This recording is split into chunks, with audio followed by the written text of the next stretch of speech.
महाकुंभ की व्यवस्था और प्रबंधन को लेकर शंकराचार्य स्वामी अविमुक्तेश्वरानंद ने एक बार फिर यूपी की योगी सरकार पर हमला किया है। शंकराचार्य स्वामी अविमुक्तेश्वरानंद ने सरकार पर हमला बोलते हुए कहा कि जितने लोगों की व्यवस्था आप कर सकते थे, उतने ही लोगों को बुलाना चाहिए था। जब आपने व्यवस्था बनाई थी, सब अधिकारी बैठे थे, ये सब किसके लिए था, जब आपको सब बंद ही करना था। बता दें कि शंकराचार्य स्वामी अविमुक्तेश्वरानंद ने महाकुंभ को लेकर आई एनजीटी की रिपोर्ट को लेकर सीएम योगी को जमकर फटकार भी लगाई। क्या है पूरा मामला, आगे आपको वीडियो में बताएंगे। नमस्कार, आप देख रहे हैं 4PM और मैं हूं आपके साथ में शोभित पाठक। महाकुंभ को लेकर योगी सरकार घिरती हुई नजर आ रही है। एक तरफ विपक्ष अव्यवस्थाओं को लेकर योगी सरकार को घेर रहा है, वहीं शंकराचार्य स्वामी अविमुक्तेश्वरानंद ने योगी सरकार को एक बार फिर जमकर फटकार लगाई है। बता दें कि शंकराचार्य स्वामी अविमुक्तेश्वरानंद ने राज्य सरकार और प्रशासन पर भारी कुप्रबंधन का आरोप लगाते हुए कहा कि जो भी हो रहा है वो जनता के साथ अन्याय है।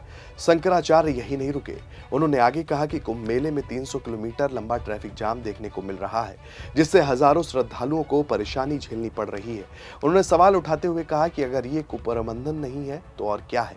लोगों को अपना सामान उठाकर 25 से 30 किलोमीटर पैदल चलना पड़ा। ये सरकार की अव्यवस्था और लापरवाही को दर्शाता है।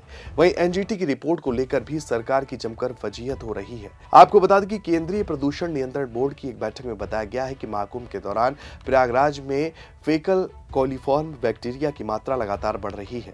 नदी में प्रदूषण के स्तर में भी बढ़ोतरी हुई है। रिपोर्ट के मुताबिक महाकुंभ के दौरान प्रयागराज में विभिन्न स्थानों पर फेकल कोलिफॉर्म का स्तर स्नान के लिए प्राथमिक जल गुणवत्ता के अनुरूप नहीं है।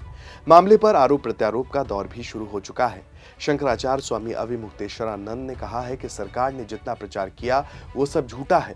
शंकराचार्य महाराज ने यह भी कहा कि नहाने के लिए जो पानी लाया गया था वो सीवेज के पानी में मिला हुआ था। वैज्ञानिकों ने भी इसे स्नान योग्य नहीं माना है। उन्होंने सरकार को आड़े हाथे लेते हुए कहा कि आप करोड़ों लोगों को इसमें नहाने के लिए मजबूर कर रहे हैं, जबकि आपका काम था कि नालों को कुछ दिन के लिए बंद किया जाए या फिर उन्हें किसी और दिशा में मोड़ा जाए ताकि श्रद्धालुओं को शुद्ध जल में स्नान करने का अवसर मिले। उन्होंने ये भी कहा कि सरकार को 12 साल पहले ही पता था कि कुंभ मेला फिर से आएगा, लेकिन इसके बावजूद कोई ठोस योजना नहीं बनाई गई। अगर पहले से ही इतनी भीड़ आने की संभावना थी तो इसके लिए सही तरीके से प्रबंधन किया जाना चाहिए था। शंकराचार्य महाराज ने यह भी आरोप लगाया कि सरकार झूठे प्रचार में लगी हुई है। उन्होंने कहा कि 144 साल की बात ही झूठी है। भीड़ प्रबंधन और आतिथ्य सिद्धांतों का पालन नहीं किया गया है। सरकार ने लोगों को सुविधा देने की बजाय भ्रम फैलाया है। शंकराचार्य महाराज ने प्रशासन पर यह भी आरोप लगाया कि जब कुंभ में लोगों की मौत हुई तो सरकार ने इसे छिपाने की कोशिश की। उन्होंने इसे गंभीर अपराध करार दिया और कहा कि ऐसे हालात में अगर कोई इस घटना को किसी नाम से पुकारता है तो इसका विरोध करना मुश्किल होगा। इस पूरे मामले में शंकराचार्य महाराज ने साफ कहा कि सरकार की नाकामी की वजह से ही श्रद्धालुओं को इतनी परेशानी झेलनी पड़ी है। उन्होंने ये भी कहा कि अगर सही योजना बनाई जाती तो ऐसी स्थिति पैदा ही नहीं होती। अब सरकार को अपनी गलतियों को स्वीकार कर सुधार करना चाहिए। शंकराचार्य ने आगे कहा कि 144 साल की बात तो झूठी ही है। 144 साल का झूठा प्रचार करके लोगों को आकर्षित किया गया। आपके पास व्यवस्था ही नहीं थी, ना आपके पास खिलाने के लिए भोजन है और ना बैठाने के लिए जगह है। ढिंडोरा पीट दिया कि आइए आइए भंडारा चल रहा है, जबकि असलियत ये है कि आपने कोई भी व्यवस्था तक नहीं की। 300 किलोमीटर तक जाम लगा रहा, लोगों को 25 से 30 किलोमीटर तक सामान लेकर पैदल चलना पड़ा। ये सब कुप्रबंधन नहीं तो और क्या है। शंकराचार्य ने आगे कहा कि कुंभ अचानक नहीं आया है, इसके बारे में पहले से पता था। 6 साल और 12 साल पहले सब पता था, फिर भी कुछ नहीं किया गया। शंकराचार्य ने कहा कि राजनीतिक लोगों की अपनी भाषा होती है, लेकिन एक सनातनी होने और कुंभ में जाकर लौटने, परिस्थितियों को देखने जानने के बाद हम क्या कह सकते हैं। वहां पर स्नान के लिए जो जल आ रहा है उसमें मलजल मिला हुआ है। वैज्ञानिक उसे स्नान के योग्य नहीं मानते हैं। इसके बाद भी आप लोगों को उसी दूषित जल में स्नान के लिए मजबूर कर रहे हैं। ये बात अलग है कि लोग अपनी श्रद्धा से स्नान कर रहे हैं, लेकिन सरकार का तो काम था कि कुछ दिनों के लिए नालों को रोक देते या उसके पानी को डाइवर्ट कर देते। इससे लोगों को स्नान के लिए शुद्ध जल मिल पाता। ये नहीं कर पाए तो साफ मतलब है कि कुप्रबंधन है। आपको 6 साल पहले पता था कि कुंभ आएगा, 12 साल पहले से पता था कि आयोजन होना है। शंकराचार्य यहीं नहीं रुके, उन्होंने भगदड़ मौतों पर सवाल उठाते हुए कहा कि इतने सारे लोग मारे गए हैं, पहले से पता था कि इतने सारे लोग आएंगे और इतनी ही जगह है, तो इसके लिए योजना क्यों नहीं बनाई जानी चाहिए थी। उन्होंने कहा कि हम किसी का पक्ष विपक्ष नहीं लेंगे, लेकिन सच्चाई सभी के सामने है। आपको कोई योजना बनाकर रखना चाहिए था। सरकारें तो एक योजना नहीं बनाती, कई योजना बनाई जाती हैं। एक योजना फेल हुई तो दूसरी योजना पर काम होता है।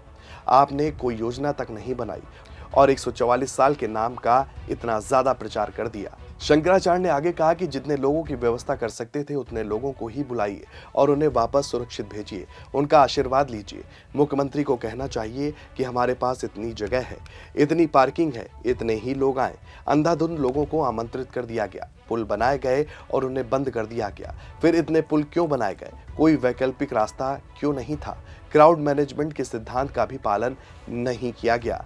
हम मेजबान हैं, अगर लोगों को आमंत्रित कर रहे हैं तो उसकी व्यवस्था करनी चाहिए थी, लेकिन ऐसा भी नहीं किया गया।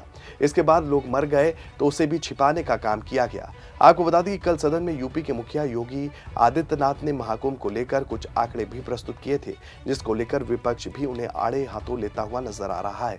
बता दें कि शंकराचार्य के बाद सपा के राष्ट्रीय अध्यक्ष व पूर्व मुख्यमंत्री अखिलेश यादव का महाकुंभ को लेकर हमला जारी है। पत्रकारों से बातचीत करते हुए उन्होंने कहा कि महाकुंभ में महाघपला हुआ है, उसे छिपाने के लिए मुख्यमंत्री की भाषा बिगड़ी है। उन्होंने कहा कि साधु संत सच बोलते हैं, लेकिन महाकुंभ में लाखों लाख का घोटाला छिपाने के लिए लगातार झूठ बोला जा रहा है। मुख्यमंत्री के भाव में शिष्टाचार तक नहीं था, क्योंकि वो लगातार भंजन व भ्रष्टाचार कर रहे हैं। अखिलेश यादव ने एनजीटी की रिपोर्ट का हवाला देते हुए कहा कि प्रयागराज में संगम पर जल की गुणवत्ता बेहद खराब है, नाले गंगा में गिर रहे हैं, स्नान करने वाले लोग लगातार बीमार हो रहे हैं। उन्होंने ये भी कहा कि मुख्यमंत्री को जल की गुणवत्ता पता थी, इसलिए उन्होंने कपड़े पहनकर स्नान किया ताकि बैक्टीरिया उनके शरीर में ना जाए, जबकि बैक्टीरिया कपड़ों से नहीं रुकता है। तो फिलहाल विपक्ष के साथ शंकराचार्य स्वामी अविमुक्तेश्वरानंद ने योगी सरकार को जमकर लताड़ लगाई है। अब देखने वाली बात यह होगी कि योगी सरकार की तरफ से क्या प्रतिक्रिया आती है। इस खबर में फिलहाल इतना ही। ऐसी तमाम राजनीतिक खबरों के लिए बने रहिए और देखते रहिए 4 PM न्यूज नेटवर्क। धन्यवाद।